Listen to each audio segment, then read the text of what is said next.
There he is. There he is. The dreamer is coming. Let's kill him now. His dreams will die with him too. Let's not finish him, Reuben responded. After all, he is our brother. Instead, let's throw him in that pit and leave him there.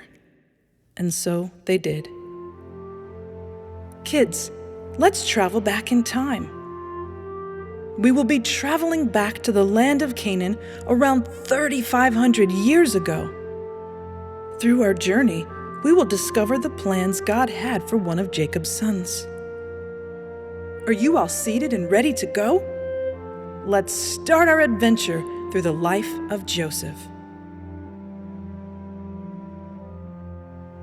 Welcome to the first story in the series called The Life of Joseph. Joseph was the son of Jacob and one of 12 brothers. He had 10 older brothers and one that was younger than him. Joseph was the favorite son ever since he was born. Jacob, their father, loved Joseph the most because he was the son of his favorite wife, Rachel. Rachel later gave birth to Benjamin, the youngest in the family. Our story starts when Joseph was a teenager, around the age of 17. He and his brothers looked after their father's sheep and goats. His older brothers could not stand him because their father loved him more than he loved them, and because Joseph was in the habit of telling their father about the bad things his brothers would do. To show his special love for Joseph, Jacob had a very special robe of many colors made for him. One night, Joseph had a strange dream. The events in his dream had him wondering what it meant. At a loss to understand his dream, he went to his brothers to share his unusual dream with them. Here is what he told them. We were all tying up bundles of grain in the field. All of a sudden, my bundle rose and stood upright, while your bundles gathered around mine and bowed down to it. Are you saying you will reign over us, and we will be your servants? His brothers responded, full of anger and hatred. But Joseph did not know how to answer. Soon after that, Joseph had another dream in which the sun, the moon, and 11 stars were bowing down to him. Joseph could not help but tell his dream to his father and brothers. His father Jacob was not happy with what he had heard. Jacob scolded his son Joseph. What is this dream you had? Will your mother and I and your brothers actually come and bow down before you? Jacob was not fond of his son's dream. However, he kept wondering in his heart what that dream might mean. Jacob and his family lived in Hebron, the very same place where his grandfather Abraham had lived. Jacob's flocks were so large that his sons would often not find enough grazing places for their sheep and goats. Sometimes they would have to travel far away to feed them. One time, Jacob sent his 10 older sons to Shechem to feed his flocks there.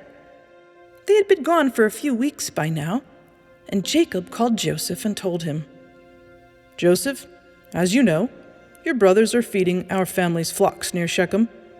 Go and see if all is well with your brothers and with the flocks, and bring word back to me. Jacob gave Joseph food for the road and some to take to his brothers. And so Joseph left immediately, as it was over 50 miles to Shechem. Once he got there, he looked for his brothers all over the field, but they were nowhere to be found. What shall I tell my father, who trusted me to find my brothers? Joseph wondered. As soon as he was getting ready to go back home, he saw a man approaching him.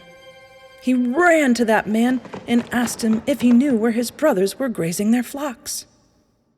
Your brothers have moved on from here. I heard them say they were going to Dothan, the man answered. Joseph thanked him and went after his brothers. His brothers saw him approaching from a distance and quickly gathered and said to each other, Here comes the dreamer. Come now, let us do away with him and see what will become of his dreams. But Reuben, the oldest of the brothers, did not agree with this idea. So he suggested they would do something else to get rid of Joseph. "Do not take his life, for he is our brother," said Reuben. "We'd better throw him in a pit and leave him there." In his heart, Reuben was secretly planning to save Joseph from the wrath of his other brothers. He would rescue Joseph from the pit and safely bring him back to their father. When Joseph approached them, they stripped him of his ornate robe and threw him into the pit.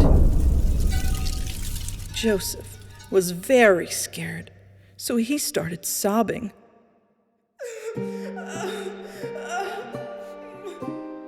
Ignoring his cries, his brothers sat far away and enjoyed the food Joseph had given them from their father. While they were eating and having a good time, they noticed a caravan of Ishmaelites getting closer and closer to them. Their camels were loaded with incense, myrrh, and other spices they were planning to sell at the markets in Egypt. That's when Judah caught himself thinking out loud. What will we gain by killing our brother? We'd better take him out of the pit and sell him to the Ishmaelites. That way, we won't be guilty for taking his life, and we'll make some money, too. And so they did. They pulled him out of the pit and sold him to the Ishmaelites for 20 shekels of silver. After they sold him, they divided the money among themselves and returned to their flocks. Then the brothers worked together to make up a story about what had happened to Joseph to share with their dad.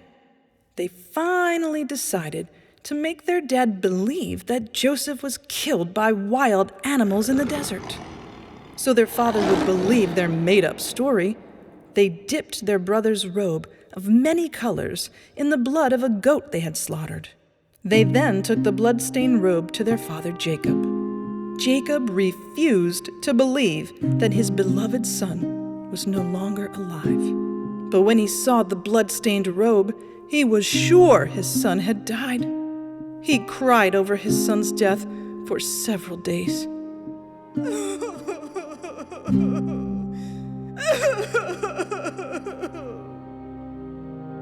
Children, our journey does not end here. God had much bigger plans for Joseph's life. But for now, we'll leave Canaan for the day and return back to the present time. Joseph obeyed God even in his trials. I wonder if we're ready to obey him always, and if we're willing to follow the plans he has for our lives. The series of stories, The Life of Joseph, will continue. We invite you to watch the rest of the series when we publish new episodes. Produced by David and Goliath Productions. You can rewatch this episode, along with the rest of this series, on YouTube on the DG Bible Stories channel. Also, you can find our series in audio format on most podcast apps. We invite you to listen to the DG Bible Songs music. You can find it on YouTube, as well as on Spotify, Apple Music, and other streaming platforms.